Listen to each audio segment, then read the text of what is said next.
Imagine a civil war so devastating that it claimed at least 20 million lives, a conflict as deadly as World War I, yet one many people outside China have scarcely heard of.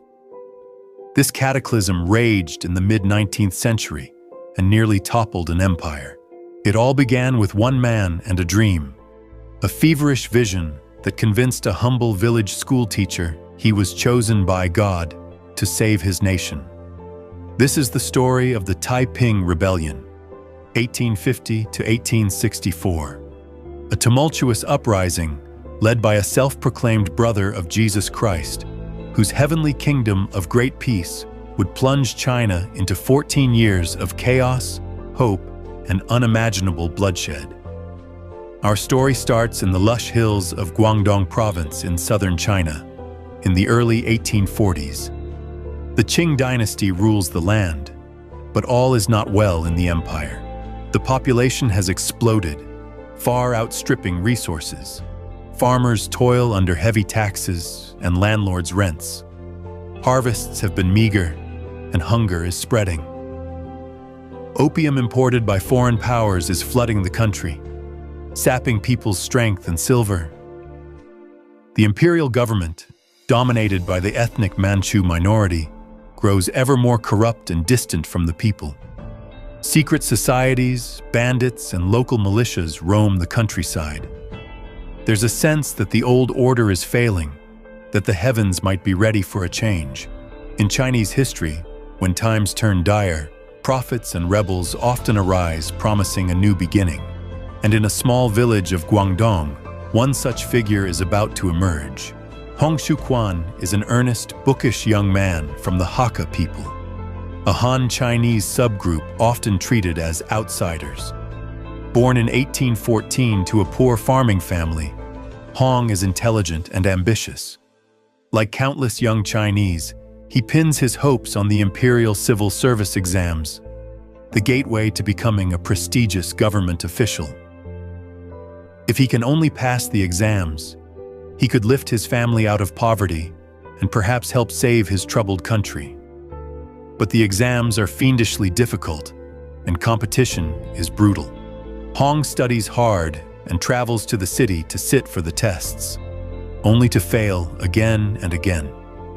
By 1837, after his third failure, the 23-year-old Hong Xiuquan suffers a breakdown. Exhausted and humiliated, he collapses into a delirious fever that will change his life and China's destiny. For days, Hong lies at home between life and death, raving with illness. In his fevered state, he has an intense dream, a vision straight out of the heavens. In this surreal dreamscape, Hong finds himself carried up to a wondrous place beyond the clouds. He is brought before a golden-bearded old man seated in majestic splendor, a figure who Hong senses is his true father, far greater than any earthly parent. This heavenly father shows Hong a world overrun by demons. These demons appear as traditional Chinese idols and symbols of the Qing state, manifestations of the corruption and falsehood oppressing the people. The celestial figure is furious that humanity worships these demons instead of him. In the dream, the Heavenly Father presents Hong Xiuquan with a gleaming sword and a golden seal, and gives him a new name. He calls Hong his son, instructs him to slay the demons infesting China, and to lead the people to salvation. At Hong's side in this vision is a middle-aged man, introduced as his elder brother, who guides him in vanquishing the demons. Hong watches as this brotherly figure teaches him how to fight, and together they wage a righteous battle against the forces of darkness. At one point, Hong even sees Confucius, the revered sage of traditional China, being castigated in heaven for leading the people astray. The message is shocking. The old Confucian order and Qing rule are demonic in the eyes of heaven. After days lost in this strange otherworld, Hong awakens. Miraculously, his illness has lifted. He feels reborn, electrified by a sense of purpose. He believes the vision was real, not just a fever dream. The old man was God, the Heavenly Father, The kindly stranger was Jesus Christ. And Hong Xiuquan is literally the younger brother of Jesus, entrusted with a divine mission to cleanse China of demons and establish a heavenly kingdom of peace on earth. It's a staggering revelation for a failed scholar from the hinterlands. Hong's family and neighbors notice a change. He emerges from his sickbed proclaiming that he has a new name. He indeed changes the characters of his name to Hong Xiuquan, as instructed in the dream, and a holy calling. He destroys the household idols and ancestral tablets that every traditional Chinese family honors, declaring them demons. He reportedly writes out a banner calling himself the Heavenly King and places it above his door. Villagers are baffled. Some think poor Hong has lost his mind after studying too hard. And for a time, Hong does seem to return to normal life, calmer and keeping these visions in the back of his mind. He goes back to teaching school in the countryside, the episode seemingly passing. Years go by. In 1843, Hong Xiuquan makes one last attempt at the imperial exam. Once again, he fails the test. This final defeat reignites the strange fervor within him. Around this time, Hong recalls a set of pamphlets that had been given to him years earlier, in 1836, by a Christian missionary in Canton, Guangzhou. Back then, he had only glanced at them. Now their words suddenly resonate. The pamphlet is called Good Words to Admonish the Age, written by a Chinese Protestant convert. Hong pores over it and finds ideas that match his dream. A single God, creator of heaven and earth, Jesus as God's Son, the 10 Commandments banning idol worship. The puzzle pieces fall into place. The old man in his vision truly was the Christian God, whom Chinese Christians call Shangdi, or Heaven's Lord. The elder brother figure was Jesus Christ. Hong realizes with a shock that he, Hong Xiuquan, has been chosen as God's other son, the younger brother of Jesus, sent to earth to rid China of false idols and demons. The demons, as Hong now interprets, are the Manchu rulers of the Qing Dynasty and the entire Confucian imperial system that has failed the people. With evangelical zeal, Hong shares his revelation with family and friends. One of his cousins, seeing Hong's despair at yet another failure and his newfound passion, encourages him to fully embrace these Christian teachings. In a private ceremony, Hong and his cousin baptize each other in a river, declaring themselves followers of Christ. Hong begins to preach in his village and neighboring communities. He is not an officially trained pastor. In fact, he has never even seen a complete Bible at this point. But he's on fire with conviction. He speaks of the one true God, of Jesus and the angels he saw, of the mission to destroy demons and save China's people from sin and suffering. Charismatic and intense, Hong starts winning converts among poor peasants and Hakka laborers who have long been treated as second class. These humble folk, many of them illiterate farmers or miners, are drawn to Hong's message that before God all men and women are equal, that the corrupt Qing rulers and the rich landlords will be overthrown, and a new era of justice and plenty will begin. Hong is joined by a small but fervent circle of early followers. Among them is Feng Yunshan, a childhood friend and fellow Hakka who shares Hong's disappointment with the imperial system. Feng proves to be an able organizer. While Hong provides the spiritual vision, Feng begins laying the practical groundwork for a movement. In 1844, Feng Yunshan travels into the rugged Thistle Mountains of neighboring Guangxi province and forms the Bai Shangdi Hui, the Society of God Worshippers. Under this banner, he gathers a community of believers devoted to Hong's teachings, blending the newfound Christianity with certain Chinese traditions. They preach that they are restoring the original truth that Chinese heaven, Shangdai, intended. cleansing it of later distortions. The society grows quietly at first, attracting peasants, miners, outlaws, anyone disillusioned with Qing authority and looking for hope. They come from all walks of life, united by this promise of a heavenly kingdom of great peace, Taiping Tianguo on earth. Hong Xiuquan, meanwhile, deepens his knowledge of the faith he's claiming to spread. In 1847, he actually travels to Guangzhou to seek out Christian missionaries for guidance. He spends a short time studying with an American Baptist missionary, Reverend Issachar Roberts. Hong hopes to be baptized properly and gain support, but Reverend Roberts is wary. He finds Hong zealous but suspects that this eager Chinese convert has his own agenda, perhaps mixing political ambitions with religion. Indeed, Hong freely discusses using this faith to reform China. The exact details of their encounter are sketchy, but it seems Roberts ultimately refuses to baptize Hong Xiuquan. He likely admonishes Hong that his knowledge of Christianity is shallow and his use of it too radical. Hong leaves Guangzhou disappointed, but not deterred. He returns to the countryside with a Chinese Bible in hand, a gift or loan from Roberts, and even stronger resolve to carry out what he sees as his God-given mission. On the road back to the Thistle Mountains, Hong faces a trial that might have stopped a less fervent man. He is attacked by bandits who rob him of all his possessions, even a gleaming sword he had commissioned, a real demon-slaying sword that Hong and his friends had forged as a symbol of their holy war. Stripped of everything, Hong nonetheless pushes on and eventually reunites with Feng Yunshan's growing congregation of God worshippers.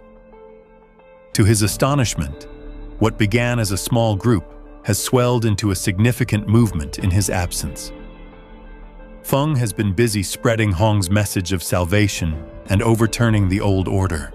The God Worshipper Society now includes not just Hong's kin or Hakka villagers, but people from various backgrounds across Guangxi. They have also earned goodwill among locals by taking a stand against lawlessness. Bandits and pirates in the region have found themselves opposed by these zealous God worshippers, who believe stealing and violence are sins.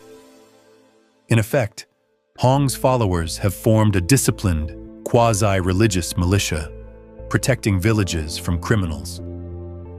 This earns them even more support from ordinary peasants, who see them as righteous heroes in a land racked by chaos. Two notable leaders emerge within the ranks: Yang Shuqing, a former charcoal seller with a gift for oration, and Xiao Chaogui, a farmer. What makes Yang and Xiao special is that they claim to have direct communication with the divine. During prayer meetings, Yang Shuqing falls into trances and begins speaking with the voice of the Father God, delivering stern, booming pronouncements and guidance to the faithful. Similarly, Xiao Chaogui goes into fits of ecstatic speech, claiming to channel the voice of Jesus. To the believers, these two men seem to be literal mouthpieces for heaven, confirming Hong's message in real time. Some outsiders later suspect that Yang and Xiao might have been shrewd manipulators using theater to enhance their authority. But to Hong and the devoted, it appears God and Christ are indeed working through these prophets at his side. The stage is set. Hong Xiuquan is the visionary leader, the heavenly king, with Yang and Xiao as his prophetic lieutenants, and Feng organizing the base. They've built a parallel community defying Qing laws and tradition, a powder keg of spiritual and social revolution in the making. By 1850, the Qing authorities can no longer ignore this movement. What started as an odd religious sect is now a swelling rebel army in all but name. The God worshippers have tens of thousands of followers across Guangxi, openly defying the local mandarins and magistrates. They refuse to bow to ancestral tablets or participate in imperial rites, actions considered subversive and blasphemous in imperial China. Rumors reach officials that this cult denounces the Qing emperor as a demon. Local authorities decide it's time to stamp them out before they grow even more dangerous. In the autumn of 1850, Qing forces begin pressuring and persecuting the god worshippers. Small clashes break out. Rather than being cowed, Hong Xiuquan and his inner circle decide the time has come to openly rebel against the Qing. They believe they have God on their side. What fear are soldiers and bullets to men armed with divine mission? In late December 1850, a Qing detachment moves against a congregation of god worshippers in a town called Jintian in Guangxi's hills. Far from being victims, the rebels fight back ferociously. Hong's follower Feng Yunshan and a staunch ally, Wei Changhui, a wealthy local convert who brought funds and men to the cause, muster a peasant force that ambushes and routs the imperial troops. Flushed with this initial victory, their ranks swell to around 10,000 fighters almost overnight. On January 11, 1851, Hong Xiuquan makes a fateful declaration. He formally proclaims the Heavenly Kingdom of Great Peace, the Taiping Tianguo, and declares himself the Tianwang, the Heavenly King. In essence, he is saying a new dynasty has been born to replace the corrupt Qing. Imagine the audacity. A village schoolteacher in his 30s, in a remote mountain stronghold, enthroning himself as the king of a divine realm on earth. To his devoted followers, this is not madness, but a dream come true. They now have not just a preacher, but a king anointed by God. Hong appoints his closest leaders as kings as well, each with a title and domain under the Heavenly Kingdom. Yang Shuqing becomes the East King. Feng Yunshan, until his untimely death later that year, is the South King. Xiao Chaogui is the West King. Wei Changhui the North King, and an able young general, Shi Dekai, is dubbed the Wing King. These titles echo secret society ranks and biblical allusions alike, a blend of Chinese rebel tradition and Christian millenarianism. Trumpets sound, quite literally, as the Taipings famously used European-style brass instruments in war, and banners emblazoned with slogans like Heavenly Kingdom of Peace are hoisted. The Taiping Rebellion has officially begun. In these early days, the movement has an almost infectious idealism. Many of the rank and file are poor villagers, miners, even former bandits, who feel they finally have a cause worth fighting for. The Taiping credo is radical. All people will share property in common. Land will be divided among the tillers. Men and women will be treated equally, as both are children of God. There is to be no foot-binding of women in the Heavenly Kingdom, no forced subservience. In fact, women serve in the Taiping army in separate female brigades, something almost unthinkable in traditional China. The Taipings outlaw opium smoking, gambling, drinking alcohol, and prostitution. They even ban the old Qing practice of wearing the queue. The long braided ponytail men were forced to grow as a sign of loyalty. Instead, Taiping men let their hair grow freely long, earning them the nickname longhairs among Qing loyalists. To devout Confucian society, these changes are heresy and social upheaval.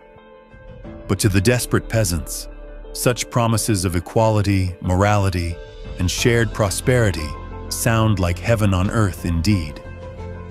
Qing officials, of course, see none of the Taiping program as benevolent. To them, it is a nightmare, a fanatical sect challenging imperial authority and upsetting the Confucian social hierarchy. The emperor's governors brand Hong Xiuquan a bandit and a madman. They raise an army to crush the self-proclaimed Heavenly King. What they underestimate is the discipline and zeal that now drives the Taiping forces. Unlike many ragtag peasant revolts of the past, the Taipings enforce strict military organization.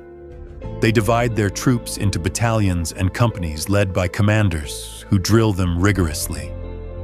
Every soldier, before battle, chants hymns to God and swears an oath to the Heavenly King. There are regulations forbidding looting and rape, though whether these were always obeyed is another matter. And punishments for breaking the Taiping code are harsh. They truly believe they are soldiers of God fighting a holy war. This fanatic morale will prove a formidable weapon. In the spring of 1851, Qing imperial troops surround the rebel stronghold at Jintian, determined to nip this rebellion in the bud. The Taipings, however, fight with ferocity and manage to break out of the encirclement. Carrying their few firearms, swords, including heavy demon-slaying long swords they had forged, and plenty of captured gongs and trumpets to signal their advance, they begin a long migratory fight. Hong Xiuquan and his chiefs decide that to survive, they must keep moving, gathering supporters as they go, and find a permanent base somewhere safer from immediate Qing reprisals.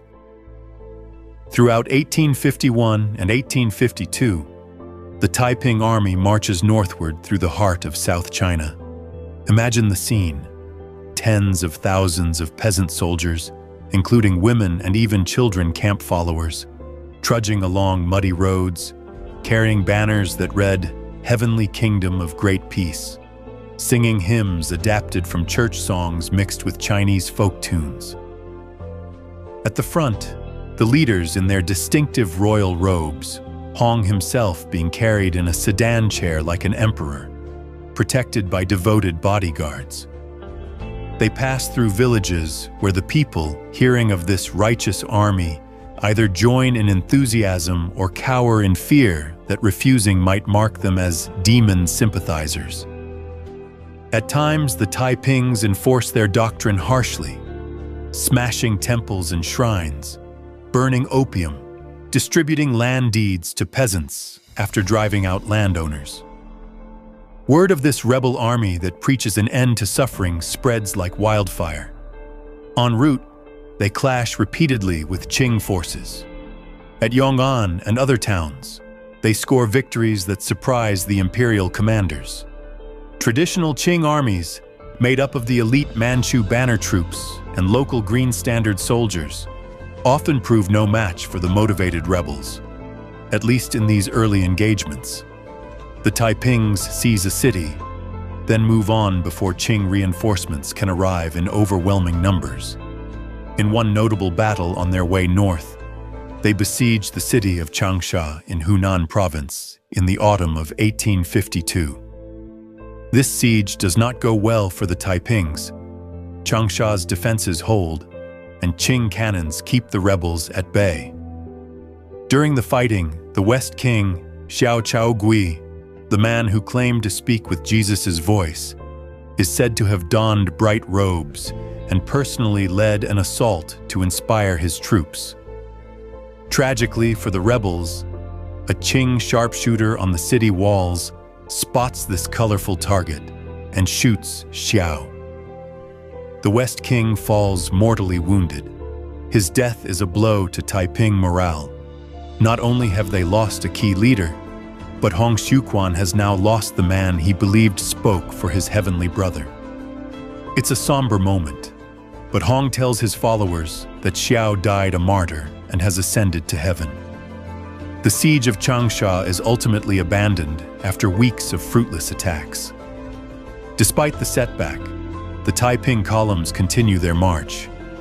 They console themselves that God must have another plan. Perhaps a greater prize lies ahead. Indeed it does.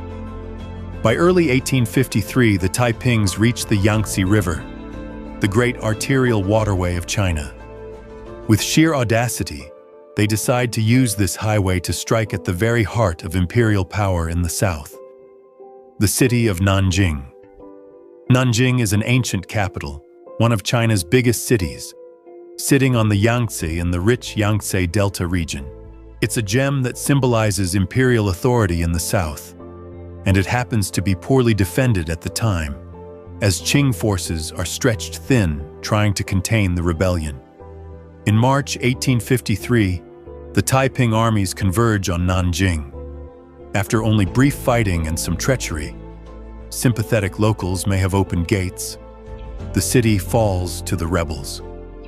On March 19, 1853, Hong Xiuquan's forces capture Nanjing, achieving the unthinkable. A peasant rebel army has taken a major metropolis.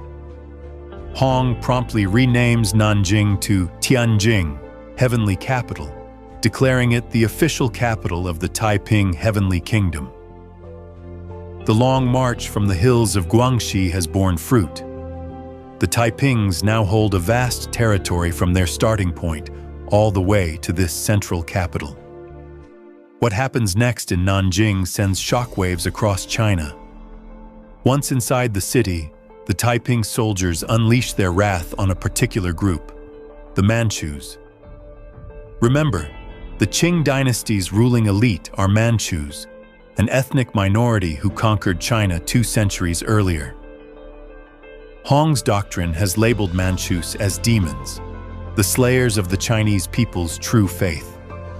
In Nanjing, there is a sizable community of Manchu civilians and bannermen, soldiers, living in their own quarter. As soon as Tianjing is secured, the Taiping forces seek them out. They massacre every Manchu man they can find, executing them on the spot or burning them alive. Manchu women and children are not spared either. Many are driven outside the city walls and killed, some reports say by fire. It is an act of vengeance and horror, arguably genocide on a small scale. For Hong and his lieutenants, it is removing demons from the holy city. For the Qing, this atrocity is proof that the Taipings are bloodthirsty rebels, not saviors of the common folk.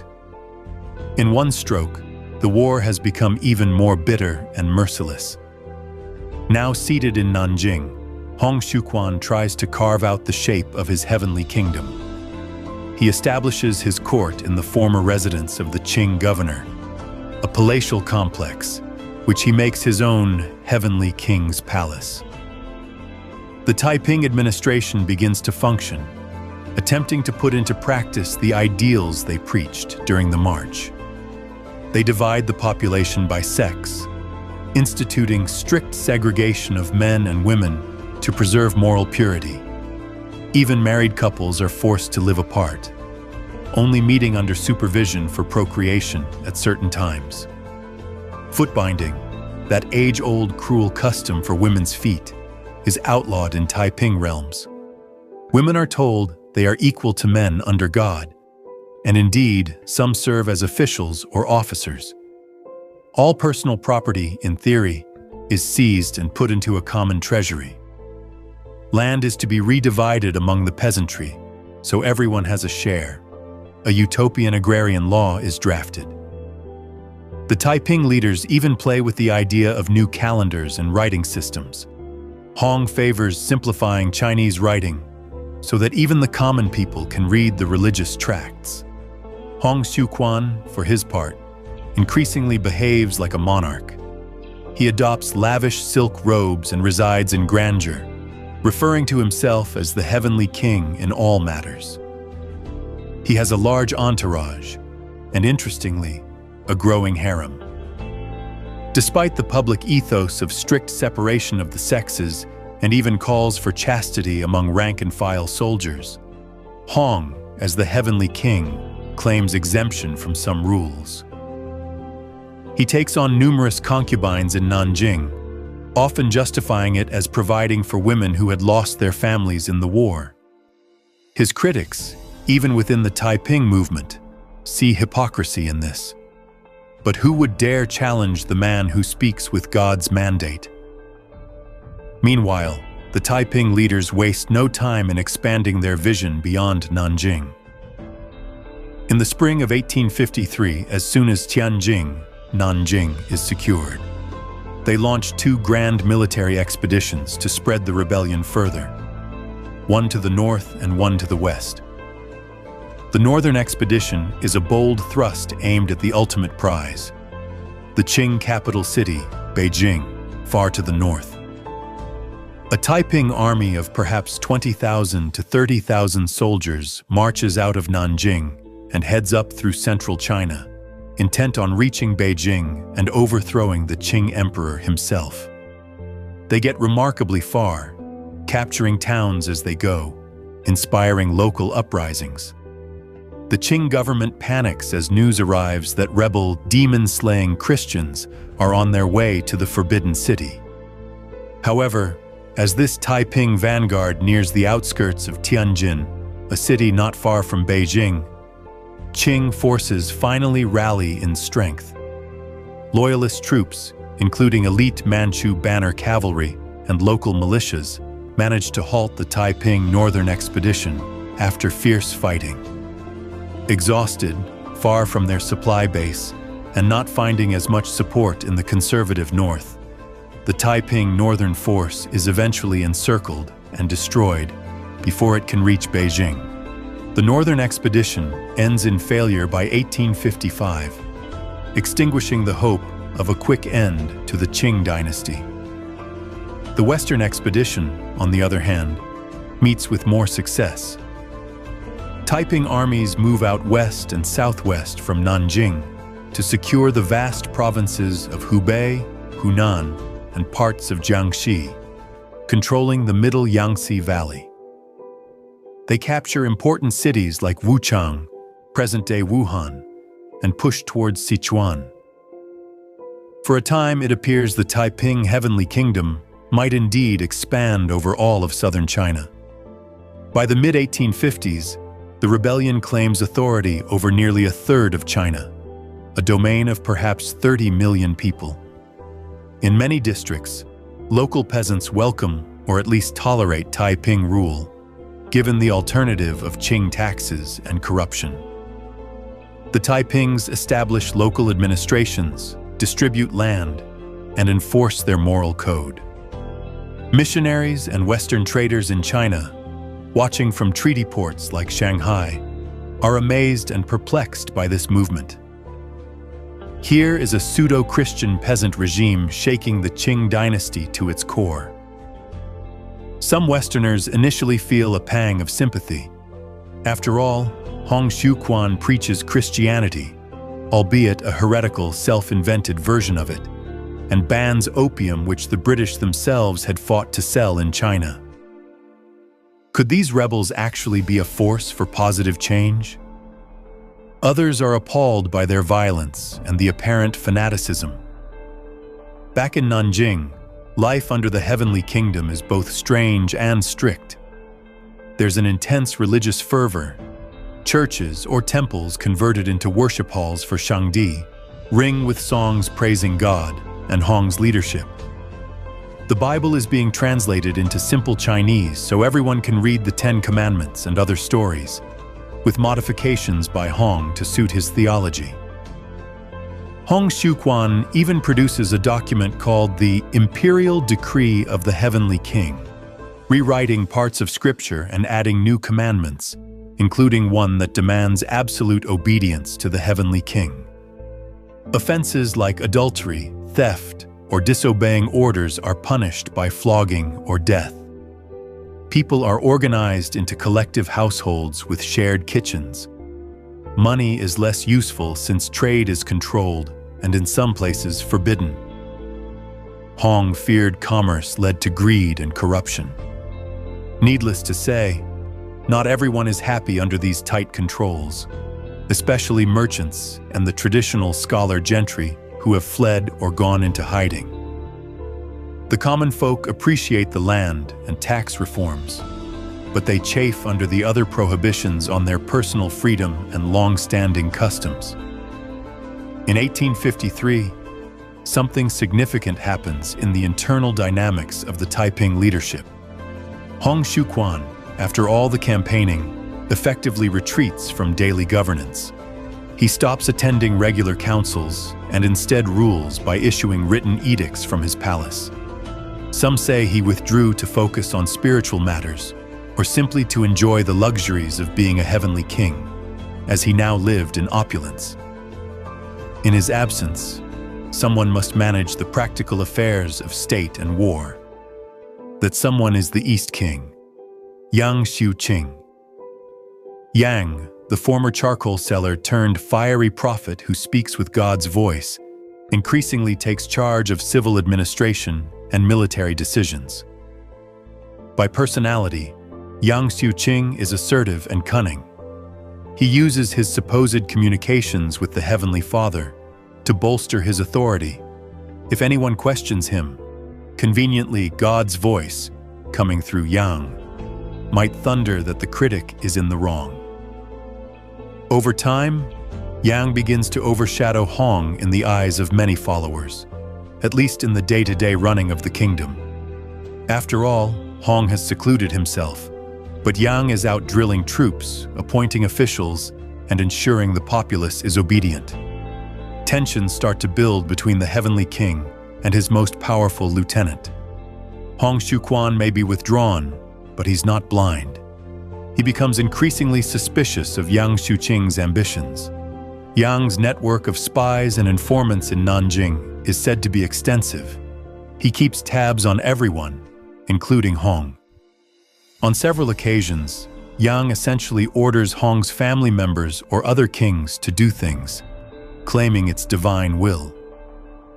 At one point, Yang Xiuqing, in a trance, commands Hong Xiuquan himself to repent for some lapse, an outrageous act given Hong's status. The audacity of Yang alarmed those still fiercely loyal to Hong. By 1856, the simmering distrust erupts into one of the most gruesome episodes of the Taiping Rebellion, the Nanjing incident. Deciding that Yang Xiuqing has become a mortal threat, Hong Xiuquan conspires with two other leaders, the North King Wei Changhui and another general, Qin Rigang, to eliminate Yang.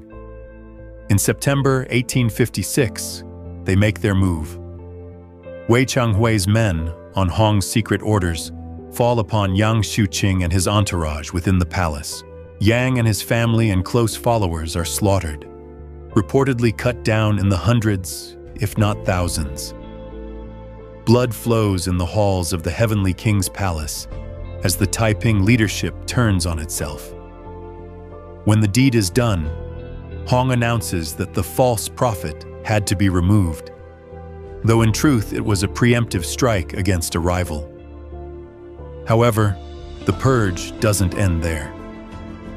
After Yang is dead, tensions erupt between those who carried out the killing. Wei Changhui, the North King who helped orchestrate it, becomes arrogant and perhaps overreaching.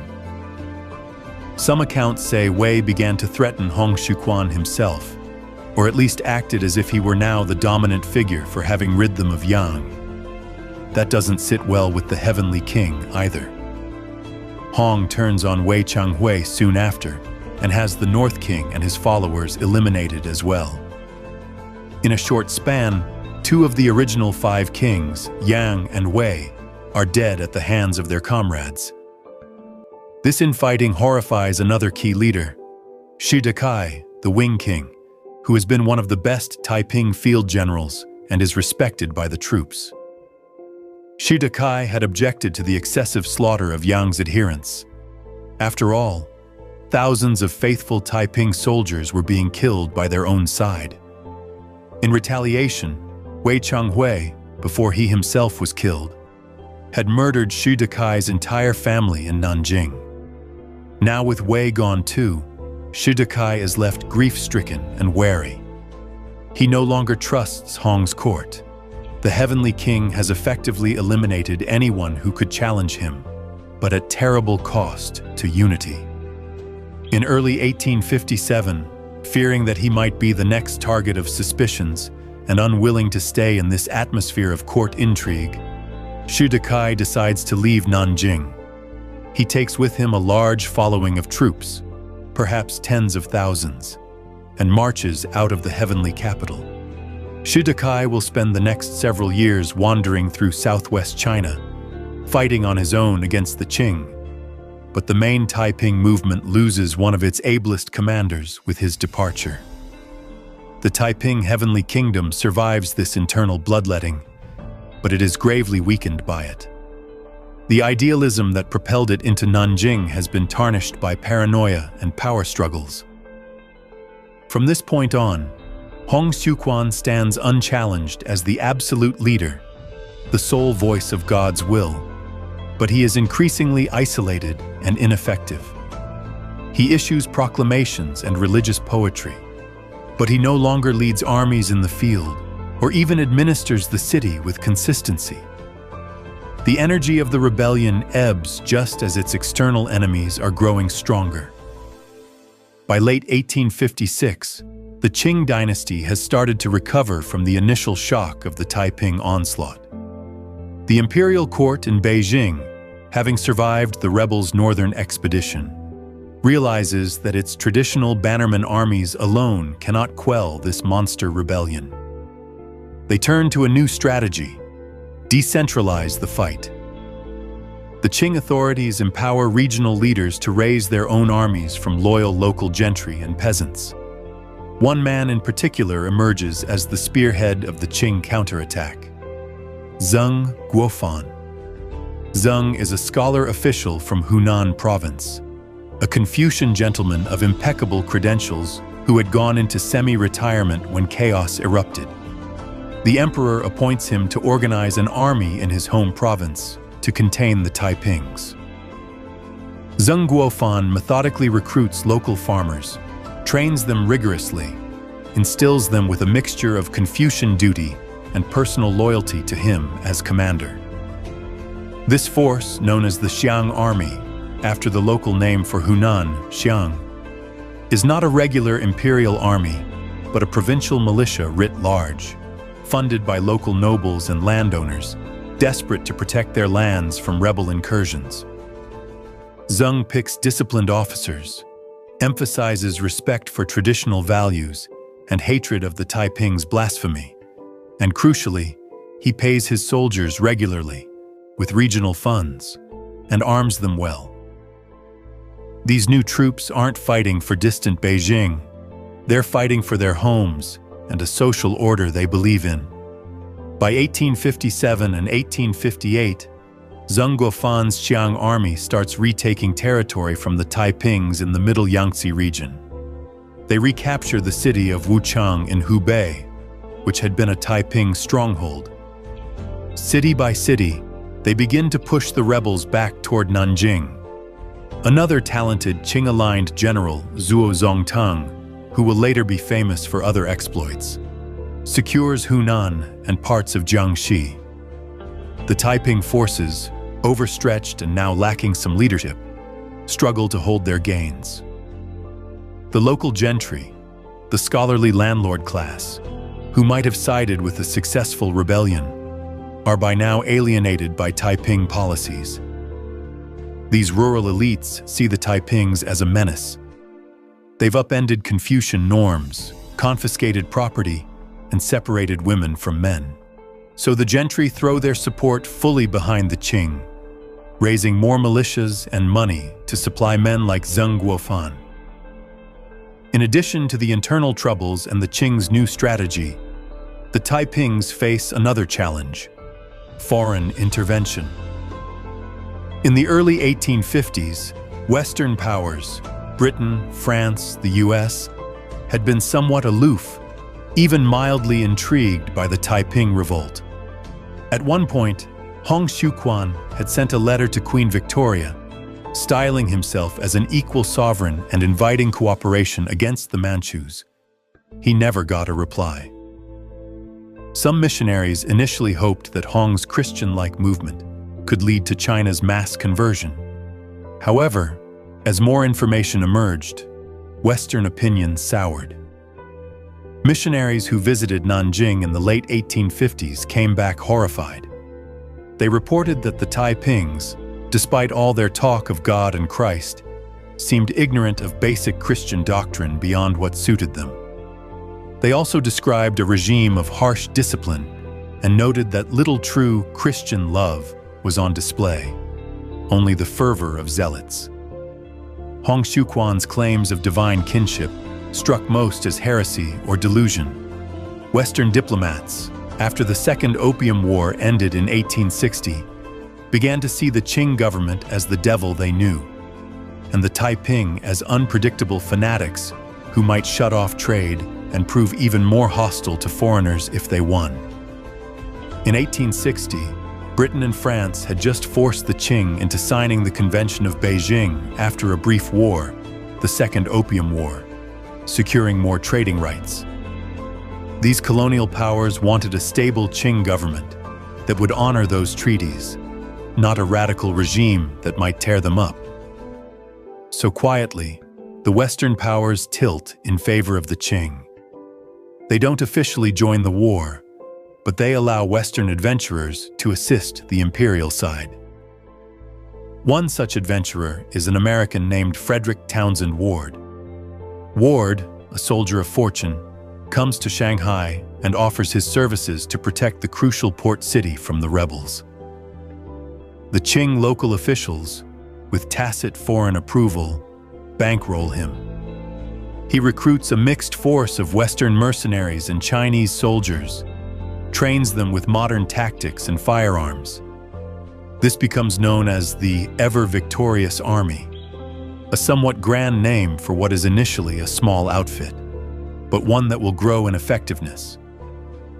In 1860, while Zheng's forces press from the west, the Taipings make one more bold bid to turn the tide. They move east from Nanjing into the wealthy Jiangsu and Zhejiang provinces.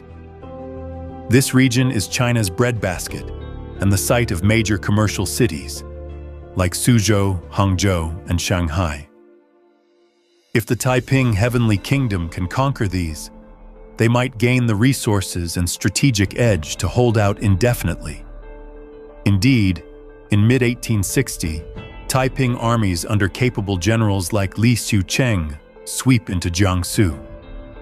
They capture the city of Suzhou in June 1860, a prosperous city with rich silk merchants. Farther south, another Taiping force takes Hangzhou, the capital of Zhejiang, a bit later, and even Ningbo on the coast falls into rebel hands. These victories show that despite internal strife, the Taipings are still a force to be reckoned with.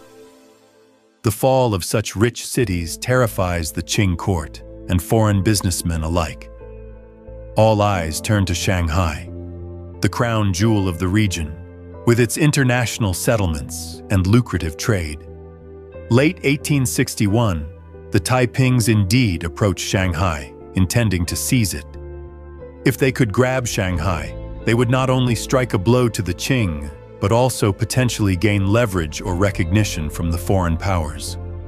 However, this move proves to be the beginning of the end for them. The Western powers will not allow Shanghai to fall. It is too important for trade and for their own citizens living there. The British and French, while not formally declaring war on the Taipings, essentially coordinate with Qing forces for Shanghai's defense. By this time, Frederick Townsend Ward's ever-victorious army has been drilling Chinese troops to modern standards. In 1862, Ward's mixed force, along with British and French naval and artillery units, confront the Taipings around Shanghai. In fierce battles outside the city, European weaponry and disciplined firepower beat back the rebels. Ward himself is killed in battle in September 1862, but his command is taken over by a young British officer, Charles George Gordon. Gordon, who will earn the nickname Chinese Gordon for his exploits, whips the ever-victorious army into an even more efficient shape. Under his leadership, this unit, although only a few thousand strong, becomes a strike force that works alongside Qing provincial armies to reconquer rebel territory. One by one, Taiping-held cities begin to fall in 1862 and 1863. Ningbo, which the rebels had taken, is recaptured by British and Qing forces working together. The foreigners supply the Qing with modern rifles and cannons. Meanwhile, Zheng Guofan's Hunanese troops capture Anqing, a major city upriver from Nanjing, in 1861, after a long siege during which the British even lent some naval blockade support to cut off rebel supply lines. The loss of Anqing is devastating for the Taipings because it was a vital source of provisions and a western shield for Nanjing. Zheng Guofan's army, battle-hardened and ever-growing, then marches east along the Yangtze toward Nanjing itself. Inside Nanjing, Hong Xiuquan sees the circle tightening, yet he remains outwardly confident, or at least projects divine assurance. In early 1862, Qing forces under Zheng Guofan and another general, Li Hongjiang, who had raised a similar regional army in Anhui called the Huai Army, begin encircling Nanjing. By summer 1862, Nanjing is effectively under siege, though it will take 2 more years to fall. The Taipings attempt desperate counterattacks to break out of the encirclement. They even dig tunnels and use early forms of landmines to blow up the enemy trenches. But the Qing noose only tightens. At this 11th hour, Hong Xiuquan's long-lost cousin and early convert, Hong Rengan, rises in prominence. Hong Rengan had spent time abroad in Hong Kong and had a broader knowledge of the outside world. He joined the Taipings in Nanjing around 1859 and was given a high rank. Hong Rengan had grand visions to modernize the Taiping administration, establish foreign alliances, and import new technology. He dreamed of building railways and shipyards in the Heavenly Kingdom, of forging ties with Western powers who might see Taiping as a better partner than the Qing. But by the time he had influence, the situation was dire. Nonetheless, Hong Rengan tried to negotiate with Western envoys, offering, for instance, to protect foreign trade and refrain from attacking treaty ports if the foreigners would mediate or at least stay neutral. It was too late. Britain and France had already chosen to back the Qing. Hong Rengan's reforms internally also largely failed to take root. There was too much chaos and conservative pushback within Taiping ranks. As Qing forces advanced, Hong Rengan himself had to take up arms and lead troops in defense. He would eventually flee Nanjing just before its fall, only to be caught and executed later. By 1864, the walls are closing in on the Taiping Heavenly Capital. Nanjing has been under siege for nearly 2 years straight. The population inside has swelled with refugees from other lost cities, and food supplies are critically low. The once orderly Taiping society is breaking down under starvation and bombardment. People forage for anything remotely edible. Hong Xiuquan, still proclaiming that God will deliver them, exhorts everyone to have faith. In one of the rebellion's most poignant and ironic episodes, Hong preaches that manna from heaven will sustain them. In other words, God will provide food. He points to the weeds and wild vegetables growing in the unattended gardens of the city and says these are a gift from above. By now in his 50s, Hong's hair has gone white, but he remains a commanding presence. He gathers some weeds himself, cooks them, perhaps not thoroughly, and eats them to show the people that even grass can be a heaven-sent meal in times of trial. Tragically, within days, Hong Xiuquan falls gravely ill. Some accounts say he was poisoned. Others say the wild plants he ate were simply inedible or toxic. Worn down by years of stress and the bleak realization of impending doom, the Heavenly King's health collapses. After lingering for about 20 days in illness, Hong Xiuquan dies on June 1st, 1864. The exact cause is uncertain, possibly food poisoning, possibly suicide by poison, possibly just a general organ failure exacerbated by malnutrition. When Hong's death becomes known, the details are initially kept secret to avoid demoralizing the defenders. His teenage son, Hong Xiuquan, is nominally appointed to succeed him as the new heavenly king. But this boy, only 15 years old, has no power and no time to even try to assume it. Nanjing's defenses are in their final throes. In June and early July 1864, Zheng Guofan's army, along with others under Li Hongzhang and Zhuo Zongtang, mount fierce assaults on the walls. With help from foreign military advisors and modern artillery, they breach Nanjing's fortifications in July. What follows is a brutal orgy of violence as Qing troops pour into the city on July 19, 1864. The Taiping soldiers, now low on gunpowder and starving, make a last stand, fighting street by street, house to house. It's said that devoted followers of the Taiping Heavenly Kingdom refused to surrender, fighting to the death, or taking their own lives, rather than being captured. Many women who had followed the Taipings also chose suicide over falling into enemy hands. The Qing forces, enraged by years of war and the particularly heinous treatment the Taipings gave to Manchus earlier, show little mercy. They massacre tens of thousands of people in Nanjing. Not just soldiers, but any remaining civilians suspected of sympathizing with the rebellion. Fire and slaughter consume the heavenly capital that day. Amidst the chaos, Hong Xiuquan, the young would-be heavenly king, tries to escape the city along with a small remnant of Taiping loyalists. But within a couple of months, he is captured by Qing pursuers. The boy is executed, bringing an end to Hong Xiuquan's lineage of divine kings. Qing commander Zheng Guofan, upon taking Nanjing, wants absolute confirmation that Hong Xiuquan is truly dead and that no martyr's tomb might remain for sympathizers to rally around. He has Hong's body, which had been hastily buried in the palace garden, exhumed. To send a chilling message, Hong Xiuquan's corpse is ritually desecrated. They burn it and stuff the ashes into a cannon, blasting them out over the mountains and rivers. The heavenly king's remains are literally scattered to the winds, denying him a grave. With the fall of Nanjing, the Taiping Rebellion is effectively crushed, though not every ember is extinguished immediately. Some Taiping armies in the field refuse to surrender at first. Clusters of rebels scatter into the hinterlands.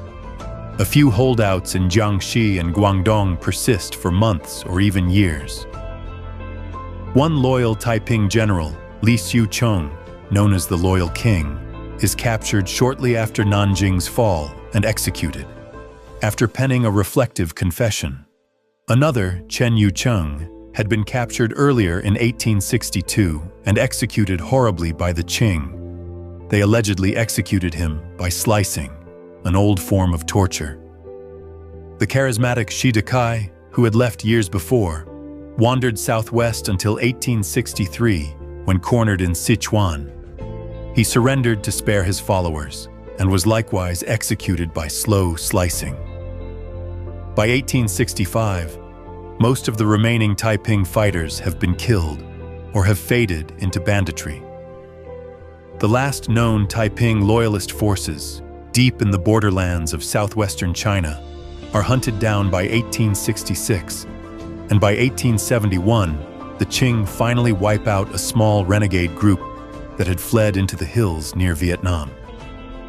The Taiping Heavenly Kingdom is no more. The war is over, but its scars remain deep and dark. The toll of this conflict defies imagination. Historians estimate at least 20 million people died, perhaps upwards of 30 million when one counts the starvation and disease that ravaged the land in its wake. Whole regions of the fertile Yangtze Basin were depopulated, villages burned to rubble, irrigation canals broken, fields untilled. Refugees by the millions had fled, with some ending up overseas or in foreign-controlled port cities because their homes were destroyed. In Nanjing, once a thriving cultural center, hardly any building was left intact after 1864. The victorious Qing forces reportedly looted and then put much of the city to the torch, exacting revenge. It's said that Zheng Guofan himself was shocked to find that nearly 100,000 corpses, many being Taiping loyalists who committed suicide or were slain, had to be disposed of after the fall of Nanjing. Such was the scale of death that even the victors could derive little joy from it. For the Qing Dynasty, the suppression of the Taiping Rebellion was a bittersweet triumph. On one hand, they had saved the dynasty from collapse and proven that regional Chinese leadership could unite to defeat a massive threat. On the other hand, the Qing's aura of heavenly ordained authority was irreparably damaged. They had to rely on regional strongmen like Zheng Guofan and Li Hongzhang, who, while loyal for now, had effectively created their own private armies and power bases. This decentralization of military power weakened central imperial control. After the war, many parts of China remained effectively under the semi-autonomous governance of these provincial leaders who had saved the dynasty. The Empress Dowager Cixi and others in Beijing understood that they needed to reform and modernize to prevent another such nightmare. In the aftermath, the Qing regime did launch what became known as the self-strengthening movement, trying to adopt Western arms and techniques, hoping to better control the empire and stave off both internal rebellion and foreign aggression. They were partially successful in modernizing some industries and armies, but the deep wounds in society remained. The Taiping Rebellion also had another legacy. It planted seeds of radical thought in China. The rebels had preached ideas like shared property, land reform, equality of the sexes, and the overthrow of a corrupt elite, ideas that did not die with them. In the decades after, reformers and revolutionaries, including those who would eventually end the Qing Dynasty in the early 20th century, often looked back at the Taiping uprising as a cautionary tale and a source of inspiration.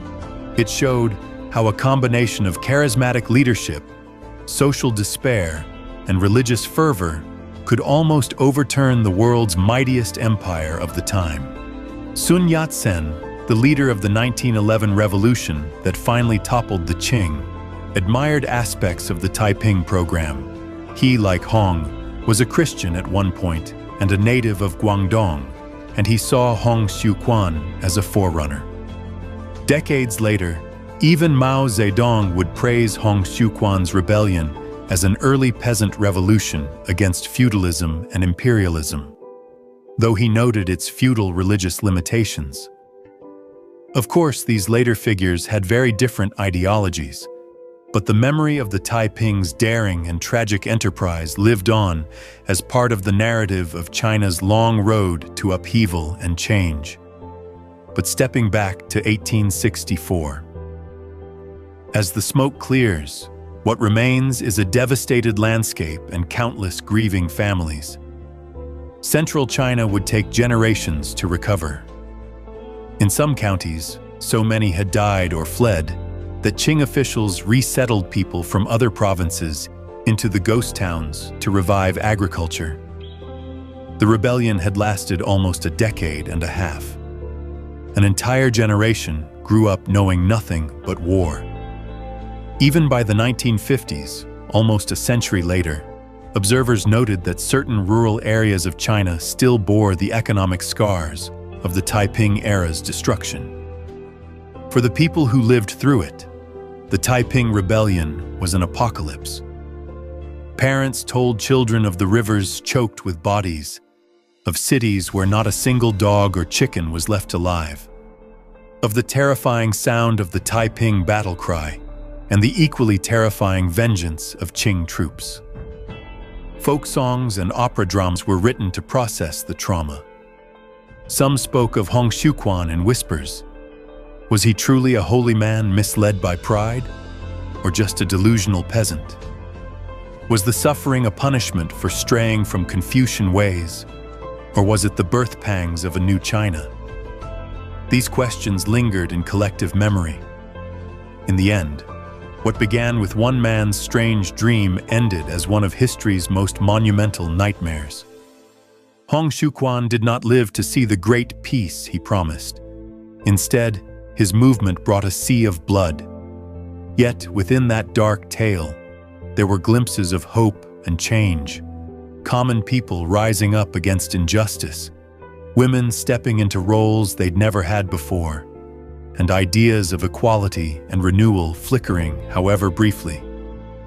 The Taiping Heavenly Kingdom was vanquished, its heavenly king dead and disgraced. But its story did not simply vanish into ash. It became a haunting legend, a warning of how a society's cracks can erupt into a volcanic revolution, and how faith and desperation combined can fuel events of incredible scale. So the Taiping Rebellion stands in history as a colossal clash of visions, the old imperial order versus a radical dream of a new heavenly age. It was at once a nightmare of suffering and a testament to the yearning of China's masses for a better life. And although the Heavenly Kingdom fell, the shockwaves it sent through China contributed to the eventual remaking of the nation in the decades to follow. The history of modern China cannot be told without the Taiping Rebellion, the deadliest civil war in human history, sparked by one man's dream of heaven. As the dust settled in 1864, the Qing banners once again fluttered over Nanjing's ruins, and exhausted imperial soldiers knelt in thanks for victory. But the dynasty they served was irreversibly changed, weakened under the weight of its Pyrrhic victory. China had stared into an abyss of anarchy and fury, and though the immediate storm passed, the sky would never be the same. The tale of Hong Xiuquan and his heavenly kingdom remains one of the most dramatic and tragic episodes ever recorded, a blend of zealotry, hope, and devastation that engulfed an empire and left an enduring mark on the soul of a nation.